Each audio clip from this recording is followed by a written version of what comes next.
We can go ahead and start, you guys. Okay, perfect. So hello, everyone. Thank you for joining our presentation on building resiliency through finals. We really appreciate you all coming. My name is Lana Chesnikova. I'm a third year majoring in neuroscience and philosophy. Hey everyone, my name is Ava Henson, and I'm also a third year majoring in genetics and genomic sciences. Hey guys, my name is Madeline. I am a freshman and I am a psychology major. My name is Max. My pronouns are they, them. I'm a psychology major and I'm actually graduating in 2 weeks. My name's Danny. I'm a sophomore neuroscience major.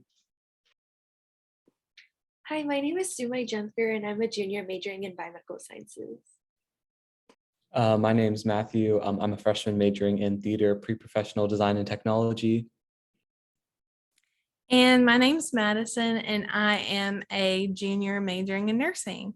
So today we are going to be talking about building resiliency through finals, and I'm going to start off with our introduction. So we did want to give a bit of a disclaimer. Sensitive topics will be discussed today regarding mental health. So we ask that you please take care of yourself and be self-aware. And if any of these topics are triggering, please feel free to step away from the presentation. This in itself is practicing self-care, which is obviously a very important aspect of mental health.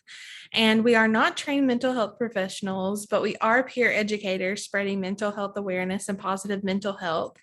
And if you are in need of someone to talk to, UAB has some excellent resources. Most of these will be discussed at the end of the presentation, but I'm sure many of you have heard of the Be Well app and student counseling and many others.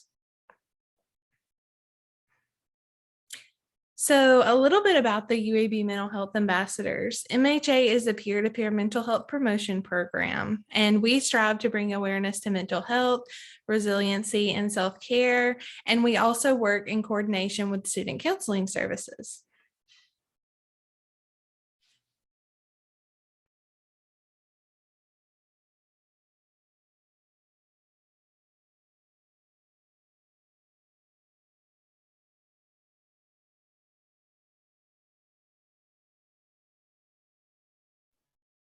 Okie dokie. So we're going to go ahead and define what resilience is for you guys. Naturally, we can't give a presentation on resilience without giving you a definition. So according to the American Psychological Association, resilience is defined as the process of adapting well in the face of adversity, trauma, tragedy, threats, or significant sources of stress, such as family and relationship problems, serious health problems, or workplace and financial stressors. So resilience is really an individual's capacity to adapt to situations and overcome different obstacles. As much as resilience involves bouncing back from these difficult experiences, it can also be a significant source of personal growth. And as college students, we go through lots of different situations that might require us to develop some resilience. So whether that be a difficult exam score or maybe just navigating, life as an adult in general, it's really important that we talk to you about different ways you can build your resilience, because you will definitely need it at some point in your life, I'm sure.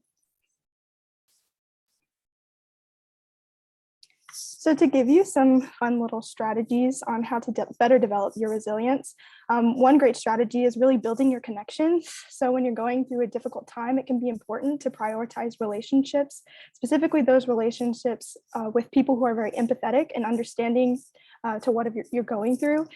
So those people will be there to support you and kind of remind you that you're not alone while you're going through this difficult experience. And that can be really important, having those people there to validate you, especially in difficult times. We might want to isolate ourselves when it might be better for us to actually have somebody there with us. It's really important to have these people around you. Additionally, joining a group is another way you can build your connections and develop better resilience. So some people prefer that kind of like social setting so that they can get that social support. It helps them kind of bounce back from these difficult situations. So things like joining a community service group or just an organization on campus are great ways to do so. Fostering wellness is another great strategy to better develop your resilience. So taking care of your body is one aspect of that. We have gone on and on about self-care as mental health ambassadors. We've given multiple presentations on it. You can check them out on our YouTube if you want to. Just a little promo there. But self-care is super important. So we talk about it so much because it is very important. And there's many different ways you can do self-care. Whatever helps bring you comfort and relaxation, kind of helps you recharge during situations, especially difficult situations, are very important when it comes to developing resilience. Practicing mindfulness is another way you can better develop your resilience. So maybe mindful journaling, yoga, or other spiritual practices like prayer or meditation, whatever you enjoy, whatever works for you, are great ways you can kind of help build up your resilience and prime yourself to deal with situations that may need more better resilience. Additionally, it's also important to mention that avoiding negative outlets is a really good way to develop your resilience, or at least a way to navigate resiliency or difficult situations. It might be tempting to mask different emotions you're feeling as a result of whatever situation you're going through with different things, such as substances, but it's important to give your body resources to manage stress rather than seeking to eliminate the feelings of stress altogether. Additionally, finding purpose is another great way to develop your resilience. So helping others, a lot of people find that volunteering or maybe helping a friend in need is a great way to feel kind of like good about themselves and have purpose in life. So that might be something to look into. Additionally, being proactive is important. It's really important for you to acknowledge your feelings and kind of validate your emotions when you're going through a difficult situation. You deserve to feel the way that you feel, and that's okay. But you also need to remind yourself, how can I grow from this situation? So acknowledging your feelings and kind of accepting that this is a hard situation for you is important, but then also kind of turning it around and looking at it as a kind of springboard for self-discovery and growth. So what can I do to better myself from this situation? How can I grow from this situation? Additionally, moving towards your goals is another way to kind of find purpose and better develop resilience. So if you have some goals in life that you are wanting to achieve, now might be a great time to kind of focus on those instead of focusing on the negative situation you're going through. Focusing on those goals and like working at them slowly but surely can give you a sort of sense of achievement, which can help better you get through this situation. So that's important. And also kind of going with what I mentioned earlier about being proactive, looking for opportunities for self-discovery is important as well. So a lot of people will look back on times that were difficult for them or struggles that they had in their past, and they will look at those times as a source of growth for themselves. So it's important to kind of just look at that again and see how can I grow from these situations to give you a better sense of strength, even when you're feeling vulnerable, especially in those more sadder negative situations. Also, embracing healthy thoughts is a great way to better develop your resiliency. So really keeping things in perspective is super duper important. Whenever we're going through any difficult situation, it's very easy to fall in a kind of like hole of what ifs or overthinking.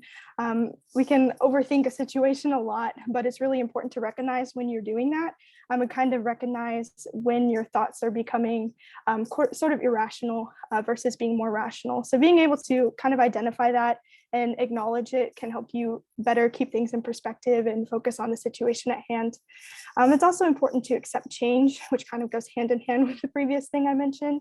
Change is a part of life. I personally struggle with accepting change. I like the comfort of familiarity, but change is a part of life and it's something you're going to encounter. So it's important to recognize that and also realize that certain goals or ideals that you may have had may no longer be attainable as a result of something that has happened. So accepting that circumstances can change is important, and it also can help you focus on circumstances that you do have control over and that you can alter yourself. So that's important as well. Also, maintaining a hopeful outlook is really important too. There is such a thing as too much positivity, toxic positivity, if you've heard of that. But it's also important to kind of be hopeful and be more positive than you can be. Trying to have a more optimistic outlook on life kind of empowers you to expect that good things will happen to you, which can give you kind of a better perspective on the situation and better help you navigate it. It's also really important to learn from your past. So if you went through a difficult situation in the past, maybe look back on that situation and reflect, what did I do that helped me get through this situation? Did I do this particular self-care activity? Did I talk with somebody? What helped me get through that? And kind of see if those techniques can apply to the current situation you're going through. And if for some reason the situation that you're going through is brand new, you've never experienced this before, which might be likely in your life, maybe reaching out to those people, going back to my first point about building connections, reaching out to the people around you, asking them, have they gone through a similar situation? What did they do to help get through it? And kind of learning from them as well. And also my last point, probably one of the most important points is to seek help when you need it. There are so many people out there to support you, especially at UAB. So make sure you're reaching out when you need that support because they're there to help for sure.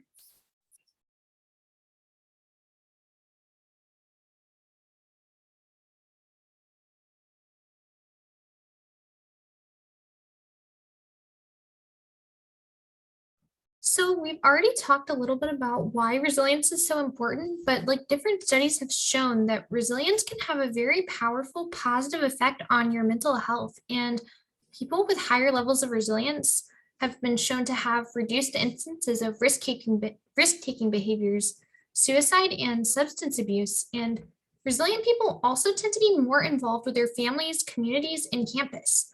So having the emotional strength to get through setbacks and adversity is able to help people to feel less overwhelmed and helpless and isolated, and also to help them stop relying on these unhealthy coping mechanisms.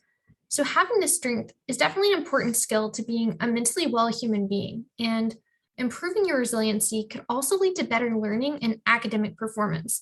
And this is something we could all definitely use during finals week.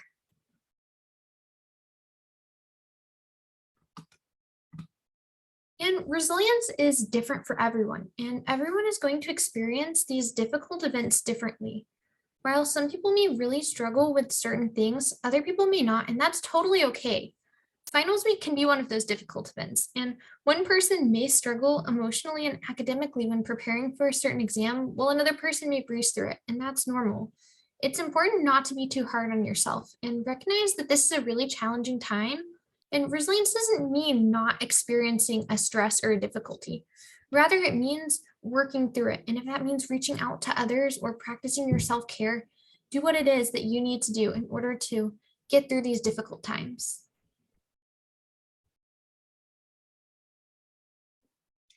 So there are many misconceptions that people believe to be true about resiliency. One of these is that resiliency is only built in one way. As seen earlier in this presentation, there are many ways that you can use to build resiliency. However, the core principles include having flexible and accurate thinking, self-efficacy, having a connection to meaning, increasing positive emotions, building connections with others, and self-care. Another misconception is that resilient people go through it alone. As I mentioned earlier, building connections is a principle of building resiliency. Therefore, asking others for help is needed in order to maintain it.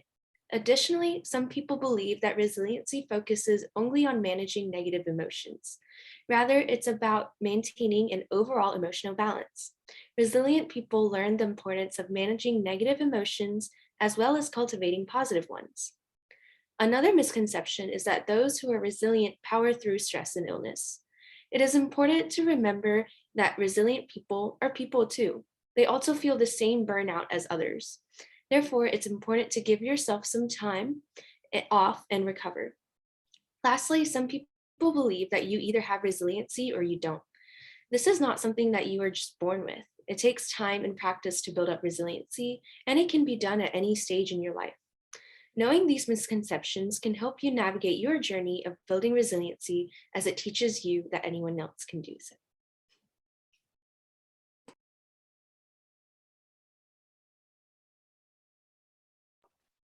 So when we're talking about resiliency, it's important to talk about what signs of a burnout might actually look like. Whether this is something that you're trying to identify in yourself or someone else that you're close to, just it's important to be able to recognize these different signs. The first is which being a loss of interest in social and extracurricular activities. So if there's something that you took a lot of interest in before and for some reason just aren't feeling like it's something that that you're enjoying doing anymore, that is a chance that that could be a sign of a burnout. Suffering of grades or trouble meeting deadlines is also another thing that could be a warning sign or a sign of you potentially feeling a burnout, or if you see that in other people, someone that you know is usually really on top of their schoolwork and is really good at getting their stuff done, and for some reason it all just starts kind of slipping down a little bit, it's one of the signs that they may be experiencing a burnout. Another one is, which kind of goes along with that, is a feeling of lack of motivation to carry out everyday tasks that could go along with their social extracurricular activities or their school, their academics too. Just any decrease or that decrease in motivation to carry out things that they were, normally able to do or normally um, finding relatively easy to do. If those things either feel difficult for you to accomplish or you see that in someone else, that is also another sign of a potential burnout. Loss of enjoyment in your daily activities or feeling more lonely than usual is another one. If you are someone that generally likes to be around, or if you're someone that likes to be around people or other people like to be around, if you're feeling more lonely than usual, that's another sign of a burnout. And lastly, being more irritable is another sign of having a burnout, which can also influence other things like your social and extracurricular life, or also feeling more lonely. They all kind of intertwine, but there's definitely specifics that you can look out for both yourself and other people if you're trying to see or identify someone potentially having a burnout, especially in such a stressful time like now with finals coming up. A lot of people are working, harder than they already are, which is probably insane for a lot of people. It's important to be able to recognize that for everyone.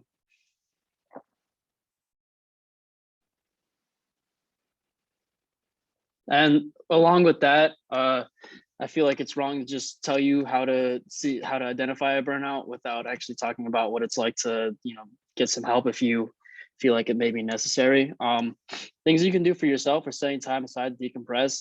That I feel like is important, especially whenever it comes to burnout or dealing with stressors in your life. But also just in general, just being able to take that time for yourself and being able to relax and decompress and kind of unwind and put everything at ease is a very important thing just in general, especially if you're someone that's feeling like you may be experiencing a burnout or know someone that might be something that you could recommend to them, is just finding something that they can just sit there and relax and be mindful with themselves. Another thing that you could do is evaluate your situation and make changes. And that kind of goes along with the first thing that we were talking about is, if you have a lot of things that are going on in your life, you might have to just take some time to be able to say, well, if you have too many responsibilities, you need to make sure that you're putting yourself as a priority. You can make sure that you are finding that time to relax and finding that time to decompress. If you're feeling completely overwhelmed or with stress or helplessness, that's something that you shouldn't avoid, or something you shouldn't hesitate on seeking help for. UAB has a lot of good services that are very, very willing to help all of their students, which we'll talk about more at the end. And like I said before, and like everyone will always say, is don't be afraid to reach out to other people for help. That's a very, very important thing, and it's a very useful thing that if you have the ability to be able to do that and reach out to friends and family, but also professionals that we have here at UAB, which everyone that is a student should have access to that. Don't be afraid to do that, especially if it comes to being able to take care of yourself.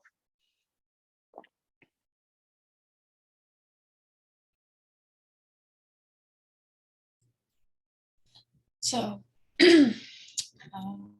here are the student resources we have available here on campus.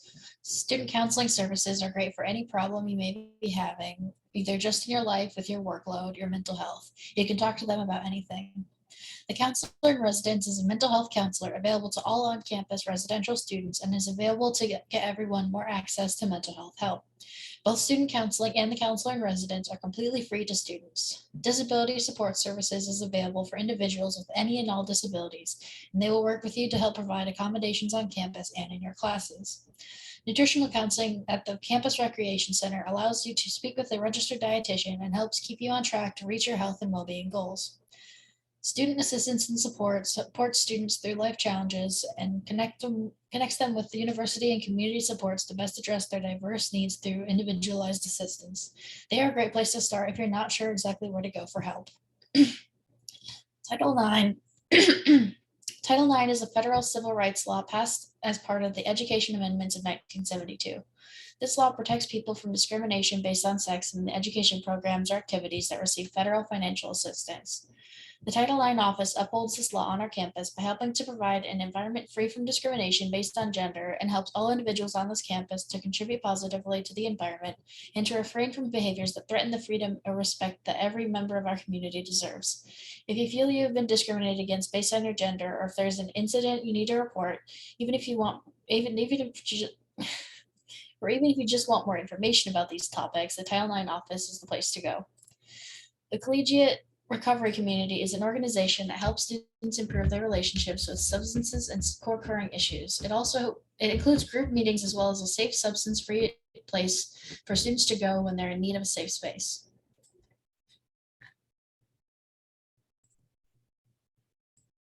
The Be Well UAB app is a self-care app available through the App Store and Google Play. The Together All app is accessed through the Together All website using UAB email. TAO is an online platform available through Student Counseling Services website. The Cognito is a free suicide prevention simulation through UAB Cares, where you can work to develop your own suicide prevention skills. And then off-campus resources we have are the UAB Community Counseling Clinic. This is run by the graduate students that are in the counseling program. The Birmingham Crisis Center is the crisis center in Birmingham and serves everyone in Jefferson County. And National Suicide Prevention Hotline is for everyone in the country and call it any time of day.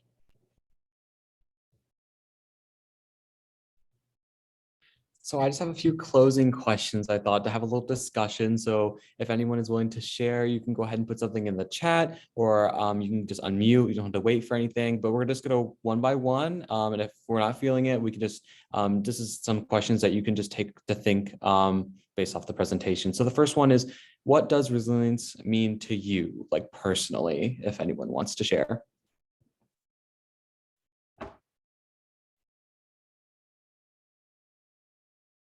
Anyone can put anything in the chat as well, or just unmute.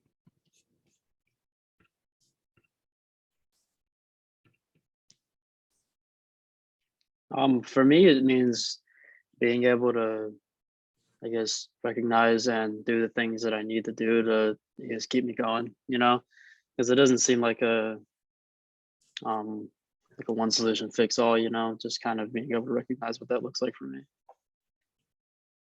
Yeah. Someone in the chat said, resilience is the will to keep fighting when times are really tough for you. Yes, I agree. Last semester, I will admit, was not my best semester, being a big transition to college, coming from high school, being out of state. And I definitely struggled to maintain resilience, but recognizing when I needed to power through, or what I needed to do in order to be successful in doing that, was something that is really important. Let's go ahead and do the question. What could happen if you didn't maintain your resilience? And this goes with the last one, like some what are roadblocks that prevent you from maintaining resilience, because that goes with finals this upcoming week. So some roadblocks that, or how you maintain your resiliency.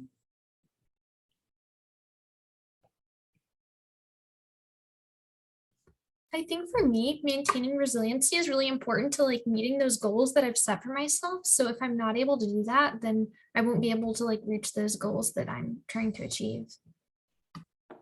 Yeah. Cool. See, we only have a couple minutes left here, and I want to make sure we get through the rest of the presentation because the Zoom has a limit. So I'll go ahead and pass it on. So these are the sources that we use to create this presentation. And if anyone wants to take these links, you can. I mean, I think we can just take them and paste them in the chat if anyone asks for them.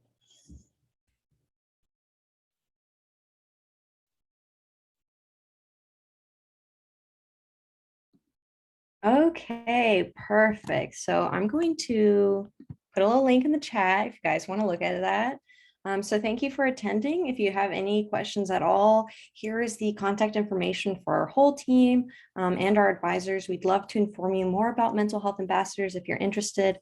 Additionally, take a look at that survey I sent in the chat. We'd love for everyone to complete it. It's very short. It's very easy to do.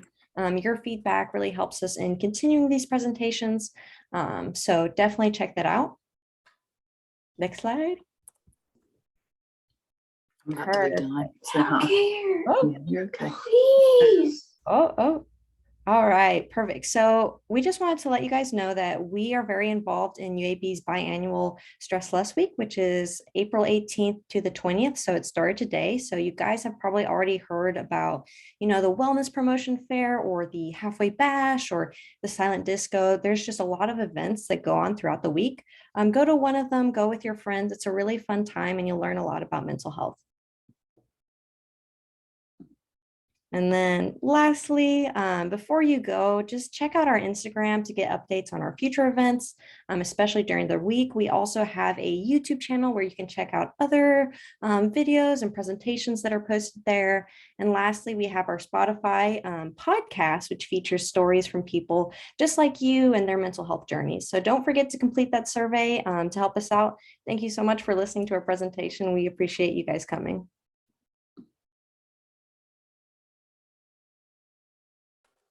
Thanks, y'all. Great job.